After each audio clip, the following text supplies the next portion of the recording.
bapaknya OT dari Chicago itu, hampir sama. Manusia itu terikat dengan occupation melalui 3 cara.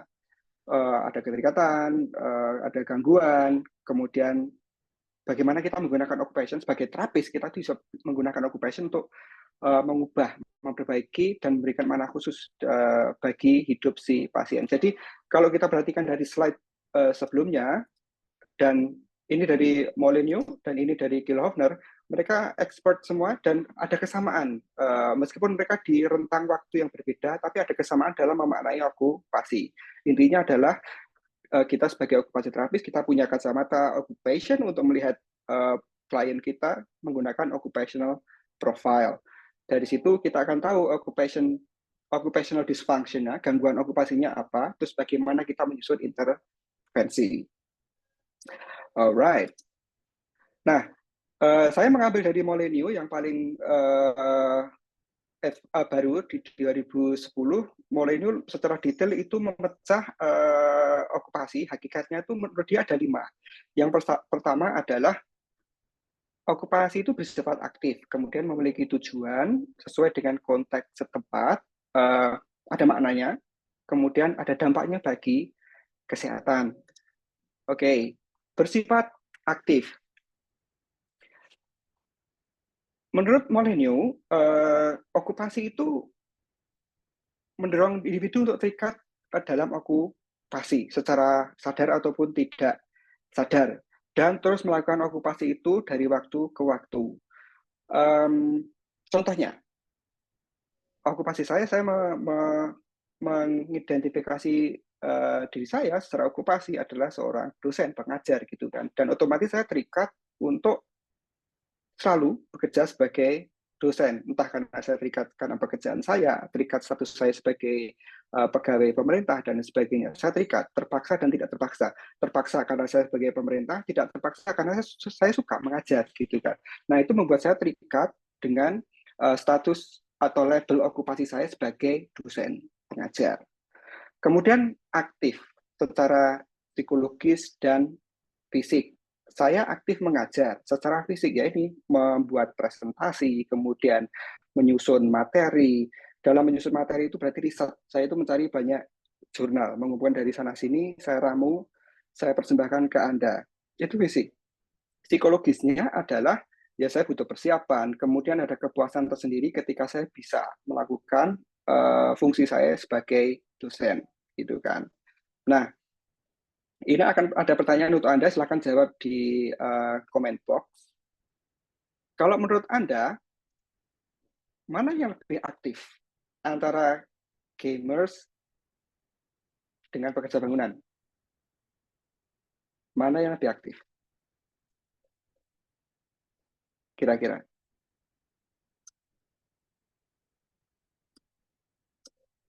Ini comment box-nya tidak kelihatan di sini ya. Oh, ini ada.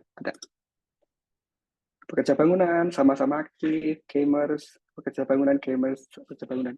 Saya hanya melihat satu yang sama-sama aktif. Saya tertarik dengan yang sama-sama aktif. Ini ada mulai lagi sama-sama aktif. Oke, ini ada keren sekali. Secara psikologis gamer, kalau secara fisik pekerja bangunan. Ini benar sekali. Megyanti Ayuningrum. Anda menggunakan analisis yang detail. Gamers secara psikologis, pekerja bangunan secara aktif. Berarti tujuan kita tercapai ya. Anda sudah tahu konsepnya.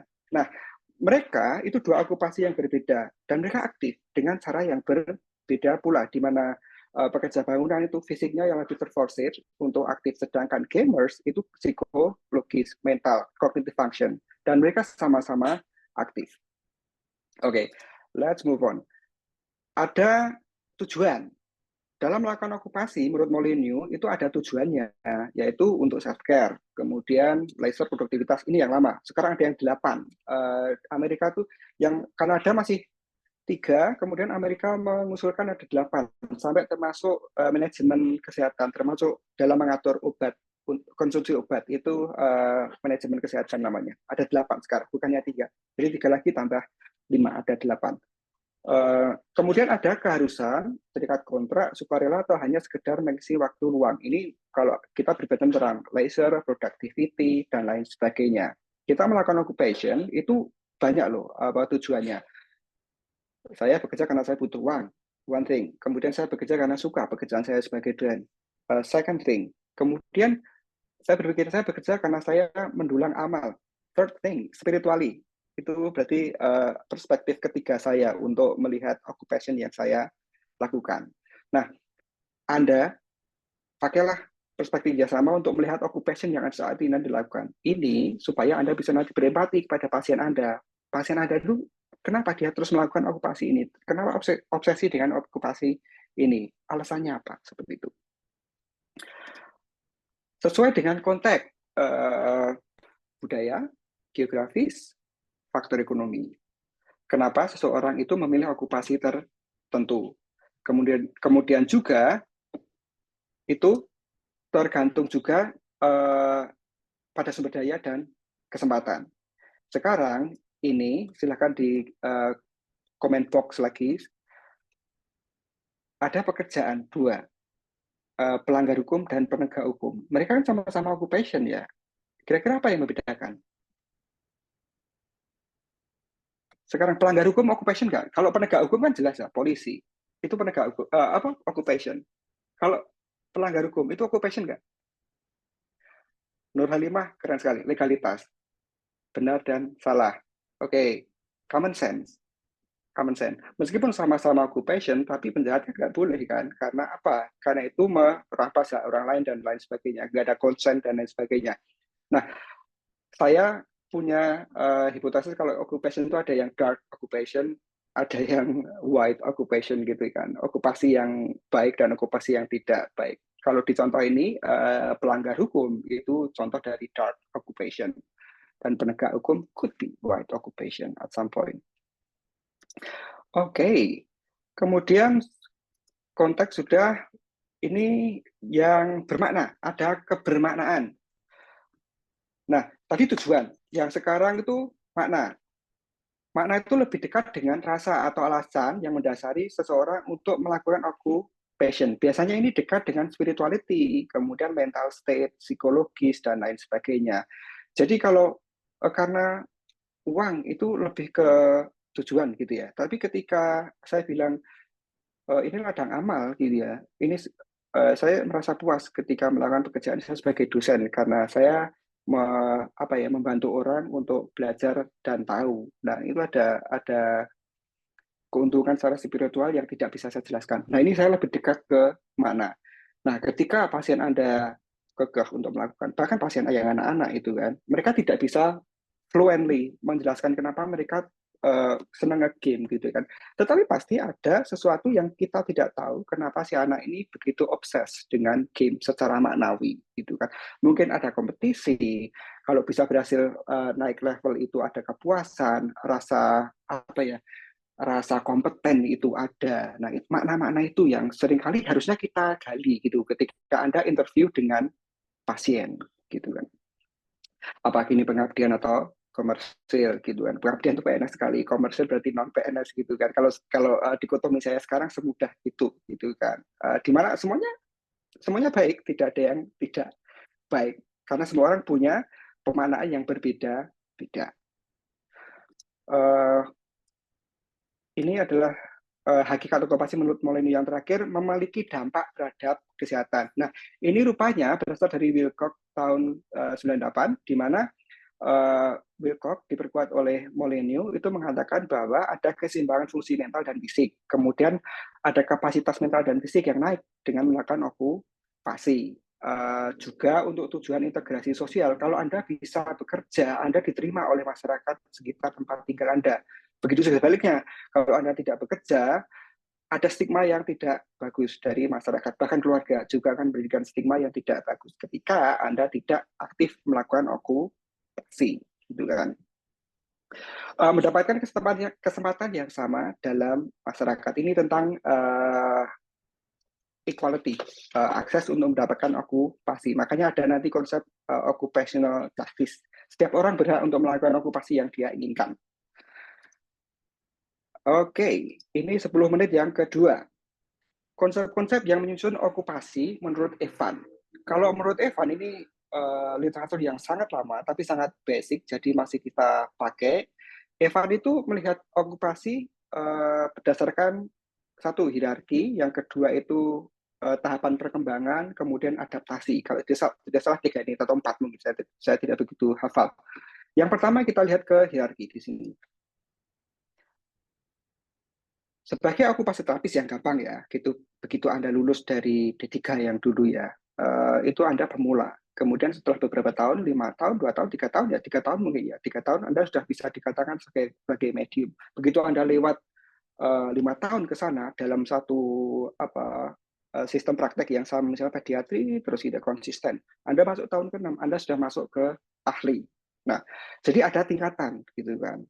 Nah, kalau di pendidikan itu kelihatan sekali dari D3, D4, di mana D3, D4 itu partisinya kalau di sistem kita terlihat tidak jelas, tapi sebenarnya kalau di luar itu jelas banget. D3 ke bawah itu asisten, occupational therapy assistant. Tapi kalau sudah D4 itu ya occupational therapy full gitu ya. Karena contohnya kalau di Jerman itu untuk jadi OT yang full itu harus S1, sedangkan di Australia itu S2. Yang bedanya full dengan asisten apa? Beda, di gaji, penggajian beda, di mana OT assistant itu sedikit di bawah dari OT full. Kemudian kewajiban kerjaannya juga berbeda. Contohnya OT yang full OT itu sudah bisa assessment. Sedangkan yang OT assistant tidak bisa assessment. Mereka tidak punya kewenangan untuk melakukan assessment. Nah, kemudian bagaimana interpretasi hasil pemeriksaan? Itu nanti yang S2 ambil lanjut lagi namanya profesi atau apa gitu kan, atau S3. Nah, itu jenjangnya seperti itu gitu loh. Kalau itu contohnya aja di Amerika yang saya ada sekarang adalah di Amerika OT assistant, OT full, kemudian OT yang konsultan gitu kan. Nah, jenjangnya seperti itu. Jadi kalau di pendidikan kelihatan banget ada D4, S1, di mana itu sama, kemudian ada S2, master, dan kemudian S3, gitu kan. Nah, kalau di dunia klinik itu yang itu, pemula, medium, dan ahli, berdasarkan tahun misalnya. Nah, tapi kalau di Indonesia kan konteksnya belum begitu jelas ya, apa yang membedakan Anda dikatakan sebagai pemula, medium, dan ahli, itu belum begitu jelas. Kalau di Australia misalnya, itu dengan jelas ada lowongan occupational therapy junior, occupational therapy senior. Itu ada jenjangnya dan gaji mereka beda, kemudian tugas-tugas mereka berbeda. Setiap dasar itu menjadi lantai untuk naik ke atasnya. Untuk Anda bisa jadi medium, Anda harus pemula dulu. Kan nggak bisa Anda langsung loncat ke medium, atau Anda langsung loncat ke ahli tanpa melewati pemula, seperti itu. Yang tinggi itu mengelola yang di bawahnya, jadi supervisor contohnya. Anda jadi supervisor OT, mensupervisori OT yang baru lulus misalnya, begitu. Dan so on, ada sense belonging, aktualisasi diri.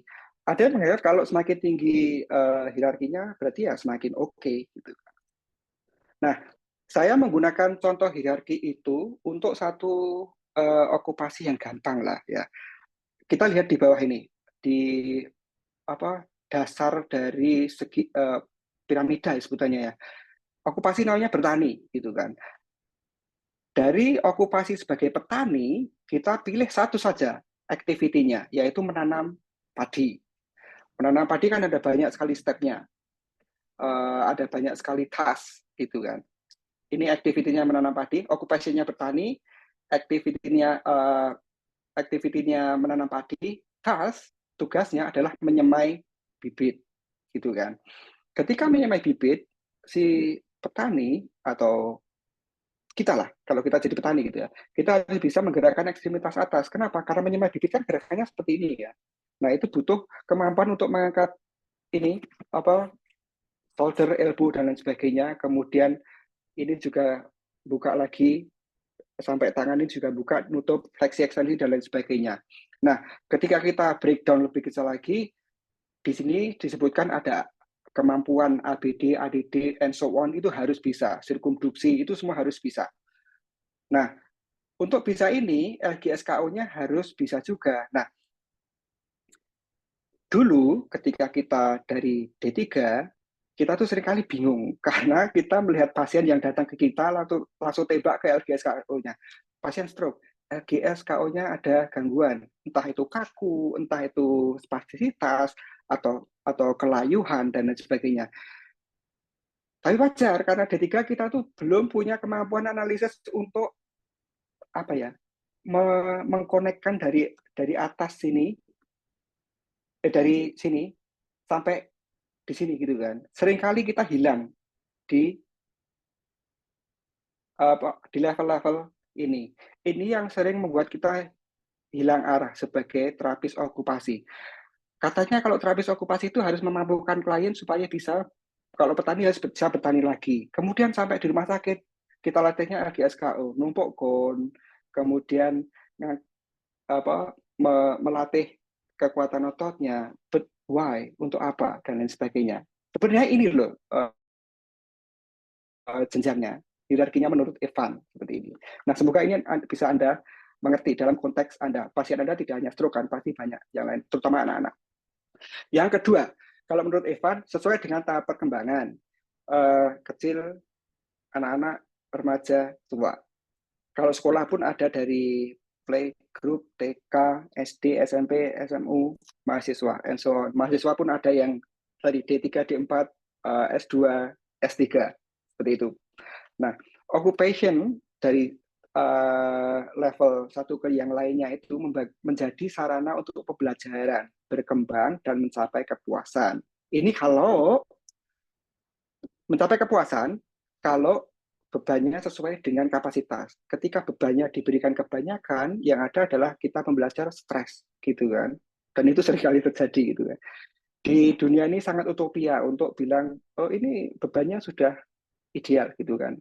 Mahasiswa didesain supaya tidak stres. Kenyataannya mahasiswa tetap stres karena ada faktor lain kan, sosial, kehidupan pribadi, dan lain sebagainya.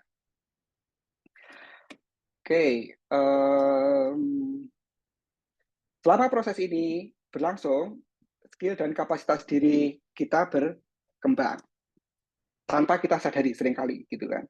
Seringkali tanpa kita sadari skill kita berkembang di sini. Oh ini kok nggak kelihatan slide saya. Alright. Kemudian ada kesatuan biopsikososial. Ini model yang sangat lama. Manusia dilihat dari 3 aspek yang penting: biologis, psikologis, dan sosial. Jadi harus berfungsi 3-tiganya. Secara biologis sehat, secara psikologis sehat, mentalnya sehat, dan secara sosial juga berfungsi. Jadi kalau biologis sehat, psikososial sehat, tapi tidak mau bersosialisasi, itu dianggap sebagai gangguan okupasi juga dan tidak komplit. Ataupun salah satu yang lain itu yang hilang, gitu kan. Dengan melakukan occupation, motor, persepsi, dan kognitif itu terasah dan naik. Ini ada kaitannya dengan yang dibilang tadi, diklaim bahwa melakukan okupasi itu meningkatkan kemampuan adaptasi dalam melakukan fungsi okupasional sehari-hari dan terus menjadi lebih baik karena motor, persepsi, kognitifnya diasah. Ada yang sukses dan ada yang tidak sukses. Yang sukses itu nanti jadi lebih skillful, yang tidak sukses itu stres. Makanya nanti ada istilah namanya just right challenge. Itu kalau di sensory integration itu banget dipakai gitu kan. Canadian model juga pakai just right. Apapun itu sering kali pakainya just right challenge. Jadi tantangan yang tepat dengan kapasitas diri klien. Kemudian kesempatan untuk berinteraksi secara personal ataupun grup dan memperhatikan perilaku yang diterima kelompoknya. Ini ada kaitannya dengan psikososial kan. Saya pengen menjadi bagian dari kelompok saya gitu kan. Pengen diterima. Jadi bagaimana saya bisa membawa diri menunjukkan kinerja okupasi atau occupational performance yang sama seperti yang lain gitu kan. Ini yang menjadi bar atau bar itu target yang ingin dicapai supaya terlihat sama dengan yang lain. Karena instingtif manusia itu komunal, pengen sama seperti yang lain.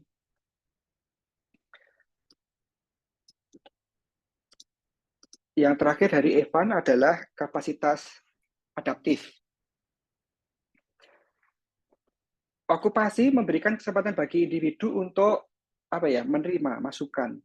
Kalau kita melakukan okupasi, kemudian kita berinteraksi dengan orang lain. Orang lain itu akan memberikan feedback kepada kita secara verbal, misal gitu. Oh, kerjamu bagus sekali hari ini, seperti itu. Dan itu positif kan. Kemudian kita suka. Kita pulang dengan hati yang puas gitu kan. Tetapi ada juga yang ketika misalkan ya situasinya toxic, and then kenapa Anda jelek sekali performanya hari ini? Do something better for tomorrow, Eko. You keep doing the same thing, salah terus gitu kan. Saya drop, mood saya drop, dan performance saya turun gitu. Ini feedback yang apa ya, toxic dan tidak baik bagi saya. Kalau saya bisa coping, oke, akan saya perbaiki gitu kan. Sakit hati, selesai, saya coping. Kemudian saya naik, adaptif. Tapi kalau saya tidak adaptif, saya tidak coping, mental capacity saya jelek, saya malah drop. Saya withdrawal. Saya tidak mau melakukan okupasi lagi, stop. Seperti itu. Nah, dengan challenge yang tepat, kita bisa adaptif. Tapi kalau challenge-nya kebanyakan, yang ada kita adalah stres karena ada burden. Itu ya. Oke, kita masuk ke 10 menit terakhir. Trias okupasi. Dari berbagai macam artikel yang sudah saya rangkum, dari Polotachko, Gil Hofner, kemudian Hamel, mereka setuju ada 3 bentuk okupasi. Ya, ada 3 elemen okupasi, yakni bentuk, fungsi, dan makna. Oke, kita lihat ke elemen yang pertama, bentuk. Bentuk itu yang bisa Anda tangkap secara indera dari sebuah okupasi. Di sini dijelaskan ada komposisi, komponen, sosiokultural. Sekarang kita fokus ke satu okupasi. Kita sebutkan saja, kalau saya sebutkan mandi, coba Anda jelaskan secara indrawi. Apa sih yang dilakukan orang ketika mau mandi, memutuskan, seorang individu itu memutuskan untuk mandi, atau Anda memutuskan untuk mandi? Proses kognitif Anda sekarang yang ada di kepala Anda apa ketika Anda memutuskan untuk mandi? Yang pengen Anda cari pertama kali, silakan jawab di komen. Apa ketika Anda memutuskan untuk mandi? Yang ada di kepala Anda, yang ingin Anda cari apa pertama kali? Handuk, mengambil handuk, oke, bersih. Bersih. Oke, pengen bersih. Great. Nah, handuk dapat. Kalau saya biasanya ini yang lupa, seringkali lupa. Saya tahu di mana ada kamar mandinya. Nah, kamar mandi di sana, gitu kan. Saya harus ke sana. Untuk ke sana, saya sambil jalan ambil handuk. Maknanya apa? Nah, kenapa? Sekarang sebelum makna. Tujuan, kenapa Anda mandi? Tadi ada yang dingin, segar, bersih. Apa? Tujuannya apa? Kenapa mandi? Biar fresh, oke. Bersihin badan, ya biar bersih. Betul. Menjaga kebersihan kulit, menurunkan suhu, refreshment juga. Nah, ini tujuan. Kita move on ke makna. Apa makna mandi menurut Anda? Tadi tujuan, sekarang makna. Ingat, makna dekat dengan sesuatu yang lebih dalam dari sekedar tujuan. Spiritualitas mungkin, relaxing. Oke, good. Itu relaxing. Itu makna. Apalagi? Bersuci, itu spiritualitas. Good. Biar pantas, sosial, kebutuhan, aktif mengikat, kepuasan, rutinitas, sebagian dari iman. Nah, ada banyak cara untuk melihat makna dari satu aktivitas yang sama. Nah, sekarang tujuan mana sudah bentuknya. Bentuk mandi, saya tanya ke Anda di kelas ini, rata-rata Anda mandinya pakai gayung atau shower? Silahkan di komen box, shower, gayung, shower, gayung, shower, gayung. Oke. Oke, pertanyaan saya selanjutnya. Yang shower, apakah Anda dari kecil mandi shower, ataukah dulu gayung, sekarang shower? Adakah yang dari pertama kali diajari orang tua itu pakai shower? Dulu gayung, dulu gayung. Nah, ada nggak transisi dari pakai gayung, biasa pakai gayung, kemudian jadi shower. Transisinya bagaimana? Apakah dulu kayak semacam ada yang kurang gitu, kurang apa ya, kurang mantep seperti itu.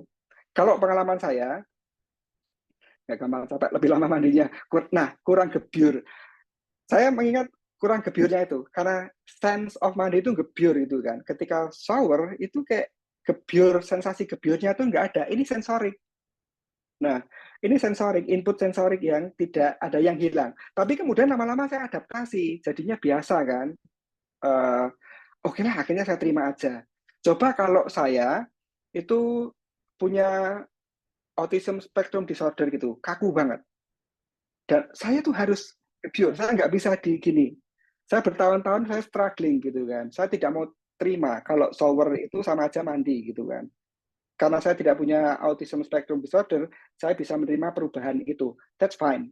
Tetapi kalau saya autism spectrum disorder, saya kaku banget. Saya tidak mau merubah habit saya karena sensasinya berbeda. Nah, bentuknya berbeda kan dari gayung ke shower. Sekarang bayangkan kalau Anda di Indonesia mandi berapa kali dalam sehari? Dua? Dua ya, di Indonesia rata-rata dua. Oh, empat. Oke, dua. Dua rata-rata. Bayangkan sekarang Anda pindah ke Colorado, di mana suhu, kalau musim panas ini, musim panas itu cuma 3 bulan, tapi panasnya itu cuma 2 minggu. Di luar itu dingin. Suhu selalu di bawah 12 derajat Celcius. Apakah Anda akan mandi 2 kali sehari? Let's say winter. Winter itu sampai -25. Nggak jadi mandi, iya kan? Saya berubah dari mandi 2 kali, itu jadi seminggu 2 kali. Karena saya tidak pernah keringetan, badan tidak pernah bau, tidak ada debu, dan hawanya dingin. Nah, ada perubahan seperti itu. Dulu secara mental saya tidak siap, tapi lama-lama ya sudahlah, ini bagian dari tempat tinggal saya sekarang. Jadi otak saya, mental saya itu berusaha untuk bikin sinkron. Sekarang Eko mandi 2 kali saja dalam seminggu tidak apa-apa. Dulunya merasa kotor gitu kan, lama-lama sudah biasa. Tapi balik ke Indonesia lagi, sekarang nggak bisa kalau nggak mandi 2 kali. Awal-awal balik ke sini mandi sampai 3 kali karena keringetan, karena gerah terus, pengen seger gitu kan, mandi sampai 3 kali. Nah, itu contoh ketika mandi dilihat dari bentuk dari dua geografis yang berbeda. Di Indonesia yang gerah mandi 2 kali. Di Amerika yang dingin mandi seminggu 2 kali atau 3 kali sudah cukup. Karena kenapa? Kalau sering mandi nanti kulitnya kering dan malah jadi gampang berdarah gitu kan. Nah, kemampuan beradaptasi dari lingkungan ya Pak, betul sekali. Jadi saya beradaptasi sesuai dengan lingkungan tempat saya tinggal. Mandi dari sehari 2 kali menjadi seminggu 2 kali. Nah, ketika bentuk okupasi itu dijabarkan dalam sebuah diagram, ini yang terlihat occupation bagi individu itu memiliki tujuan. Dari situ akan menentukan kemampuan dalam melakukan okupasi. Dampaknya apa? Bentuk okupasinya itu nanti berbeda-beda, dan ini akan memberikan makna yang berbeda. Ketika saya mandi 2 kali di Indonesia, saya pindah ke Amerika, mandinya berkurang drastis. Pemaknaannya itu berubah, adaptif seiring dengan waktu. Dari tidak bisa akhirnya jadi menerima, gitu kan. Yang kedua, trias yang kedua, elemen yang kedua adalah fungsi. Nah, tugas kita sebagai terapis okupasi adalah memampukan klien agar dapat menjalani fungsinya mendekati ambang mampu dan sesuai dengan standar yang berlaku di tempat tinggal klien, gitu kan. Ingat contoh yang kemarin saya ketika mengisi penyuluhan di Pacitan, anak-anak dengan CV, orang tua itu berharap beberapa orang tua berharap anaknya bisa bermain seperti anak-anak yang lain. Contohnya adalah panjat pohon. Sementara si anak ada spasisitas, di mana itu kan tidak mungkin kan. Nah, saya bernegosiasi dengan orang tua pasien untuk mungkin bisa bermain yang lain, Bu, tidak dengan panjat pohon. Pertama, keselamatan, kita mempertimbangkan keselamatan. kemudian mempertimbangkan kondisi klien juga dengan spasisitas seperti itu akan sangat sulit untuk memanjat pohon, kecuali nanti sangat-sangat eager gitu ya. Spasisitas gimana bisa memanjat pohon gitu kan, and so on. Nah, memampukan klien agar mendekati ambang mampu. Daripada memanjat pohon, saya menyarankan atau menegosiasikan mampu untuk bermain bersama teman-teman yang lain, tetapi yang tidak memanjat pohon, yang ada di permukaan. Yang penting dia bisa bermain dan bersosialisasi dengan teman-temannya, seperti itu. Nah, itu cara yang saya gunakan ketika saya ingin mengoptimalkan fungsi occupation dari si anak si P ini. And so on. Kita lanjut ke pemaknaan. Okupasi bisa dilihat dari dari dua sisi ya. Okupasi bisa sebagai tujuan atau okupasi sebagai agen pengubah. Yang tujuan itu yang as-en, sedangkan yang pengubah itu as-min atau cara. Dia pengubah atau cara. Tujuan atau cara. Oke. Coba Anda lihat di gambar ini. Kira-kira yang okupasi sebagai agen pengubah itu yang mana? Dijawab di komen aja. Yang bawah atau yang atas? Okupasi sebagai pengubah. Bawah, bawah, bawah. Good, good, good, good. Kira-kira kenapa kok yang bawah? Kira-kira kenapa kok yang bawah? Mengubah caranya, boleh. Modifikasi, tetap bermakna dengan kondisinya. Oke. Nah, di bawah ini disebut sebagai pengubah adalah kenapa? Supaya pasien itu mampu menjadi lebih baik selepas dia sakit. Mungkin LGSKO-nya di tangan, fungsionalnya tangannya itu kembali lagi supaya dia bisa makan, menggerakkan, dan sebagainya, pakai baju, and so on, gitu kan. Dipakailah permainan catur sebagai pengubah. Nah, ini Fanny Novia, membawa kepuasan walau berbeda cara.